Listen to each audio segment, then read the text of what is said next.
शहर से पढ़कर आया। आइए मिलते हैं हमारे युवा किसान सत्यवान से। शहर से पढ़कर आया ये नौजवान वैज्ञानिक तरीकों से खेती करता है और भरपूर फसल उगाता है। मिट्टी से सोना उपजाता, सारे जग की भूख मिटाता। अब किसान हो गया ताकतवर, टेक्नोलॉजी आई है घर घर। और ये है सत्यवान का पड़ोसी किसान किशन लाल। अब तक मैं अपने बाप दादा का नाम रखने के लिए खेती करता रहा, पर अब मुश्किल बढ़ गई है। गांव वाले कुछ भी कहें, इज्जत से खाली पेट नहीं भरता। ये खेत बेचकर शहर चला जाता हूं, कोई न कोई काम मिल ही जाएगा। रामू और हरिया भी तो वही हैं। अरे यहां मेरी फसल मर रही है और ये सत्या खुशहाली के गीत गा रहा है। हर बार शहर से अच्छे खाद बीज ले आता है। जरूर इसके पास बहुत पैसा है। लगता है इस गांव में यही है जो मेरी जमीन खरीद सकता है। सत्या भाई, तुम किस्मत वाले हो। तुम्हारे हाथ लगते ही बंजर खेत लहलहा उठते हैं। मेरी तकदीर में तो खेती से कमाई करना ही नहीं लिखा। आमदनी अट्ठन्नी, खर्चा रुपया। सोचता हूं अब शहर जाके कोई रोजगार करूंगा। अरे भैया, ऐसे हिम्मत मत हारो। अब मैंने फैसला कर लिया है, बस ये पुश्तैनी खेत कोई भला मानुस ले ले। सत्या भाई, क्यों ना तुम ही मेरी चिंता दूर कर देते। तुम्हारे खेत से लगता हुआ ही है, इसे मिलाकर अपना खेत बड़ा कर लो।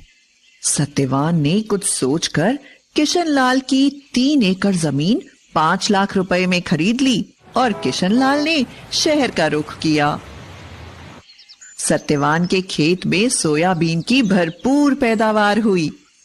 इधर किशन लाल ने एक कारखाने में नौकरी करके अच्छे पैसे जमा कर लिए। जब वह गांव वापस आया तो देखता है कि उसके खेत का तो काया पलट हो गया। अरे ये तो चमत्कार हो गया। मेरी बंजर जमीन पे इतनी उपज कैसे? किशन लाल ने खेत बेच तो दिया था, पर उससे मोह नहीं छूटा था। फिर उसी खेत को ऐसी फसल उपजाते देख उसका मन बदल गया। फिर रात भर सोचता रहा कि कैसे भी हो सत्यवान से अपना खेत वापस लेगा और जम के खेती करेगा। हाँ किशन भैया, सब कुशल मंगल। वैसे तो सब ठीक है, पर शहर की भागम भाग से परेशान हो गया हूँ। सोचता हूँ गांव ही में रहकर खेती करूँ, वह भी तुम्हारे तरीकों से। ठीक सोचते हो भैया, अपनी जमीन से जुड़ के रहने की बात ही कुछ और है। मैं भी इसलिए शहर से लौट आया। सत्या भाई, मैं अपना खेत वापस लेना चाहता हूँ, क्या कहते हो? भैया बुरा मत मानना, पर मैं इसे बेचना नहीं चाहता। इस खेत पे बहुत मेहनत की है मैंने और खर्च भी लगाया है। वो तो दिख ही रहा है। तुमने 5 लाख में लिया था, मुझसे 7 लाख ले लो। भैया आप जिद ही करते हो तो आज इसकी कीमत कम से कम 10 लाख होगी। तुमसे ऐसी उम्मीद नहीं थी सत्या। मेरा ही खेत मुझे दुगने दाम पर बेचना चाहते हो? वो भी सिर्फ आपके लिए, वरना मैं तो बेचना ही नहीं चाहता। ये तो सरासर बेईमानी है। मैं ये मामला पंचायत में ले जाऊंगा। जैसा आप ठीक समझो भैया। क्यों बेटा, तू किसना को उसका खेत काहे नहीं लौटा देता? दादा, मैंने इस सूखे खेत को सुधारने में बड़ी मेहनत और खर्च किया है। मैं तो बेचना नहीं चाहता था, पर किशन भैया अड़ ही रहे हैं, तो उचित कीमत तो लूंगा ना। लालच की हद होती है। 5 लाख की जमीन के 10 लाख मांग रहे हो। भैया जब जमीन आपके पास थी तो एकड़ की मुश्किल से 4 क्विंटल सोयाबीन होती थी, अब पूरे 9 क्विंटल उतरती है। भैया ऐसा भी हो सकता है क्या? क्विंटल ऐसा भी हो सकता है? अरे मुझे तो यकीन ही नहीं होता है। इतनी उपज तो हमने कभी ना देखी ना सुनी। ये तुमने कैसे किया? इसकी मदद से। फोन से? वो कैसे? मैंने इसमें एग्री सेंट्रल ऐप डाला। इस ऐप में बुआई से लेकर फसल बेचने तक हर कदम पर सच्ची और अच्छी जानकारी मिलती है। बस मैं एग्री सेंट्रल की सलाह अपनाता गया और पैदावार बढ़ती गई। सरपंच जी, मेरा फैसला। अरे तुम रुको भी। सत्या, ये तो पूरे गांव के लिए फायदे की चीज है, जरा खुल के बताओ।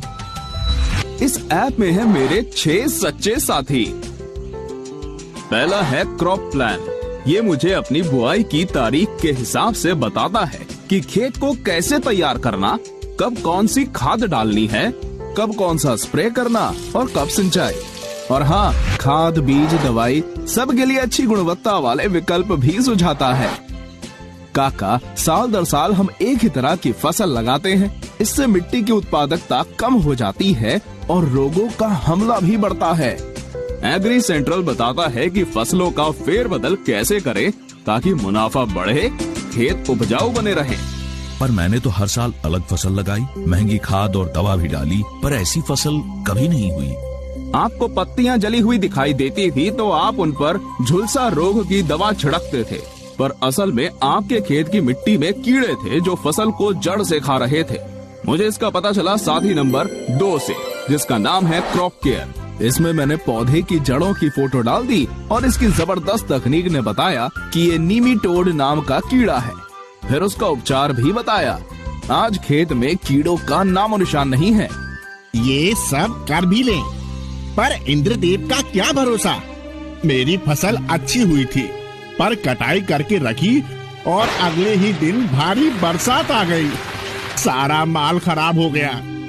इसी मर्ज की दवा है मेरा साथी नंबर 3। इसको देख लेते तो तुम्हें अगले 15 दिन के मौसम का पूर्वानुमान मिल जाता और तुम अपनी फसल बचा लेते। अच्छा, अब मैं परिचय करवाता हूँ चौथे साथी मार्केट व्यू से। अच्छी पैदावार लेना ही काफी नहीं, उसको अच्छे भाव पर बेचना भी तो होगा।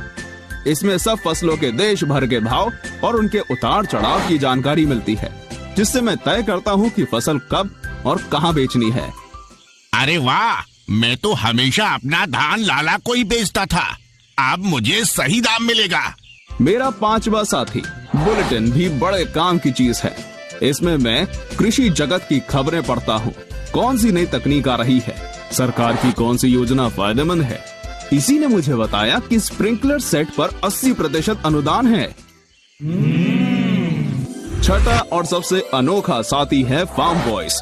आप सबने फेसबुक तो देखा ही होगा। समझो ये किसानों का अपना फेसबुक है। इससे मैं दूर दराज के किसानों से जुड़ता हूँ, अपनी समस्याएं साझा करता हूँ और हो सके तो दूसरों का समाधान भी करता हूँ। एग्री सेंट्रल के वैज्ञानिक भी अपनी सलाह देते हैं। ये सब तो अंग्रेजी में होगा, वो हमें कहाँ आती है। नहीं जतिन दादा, ये ऐप हिंदी में भी है।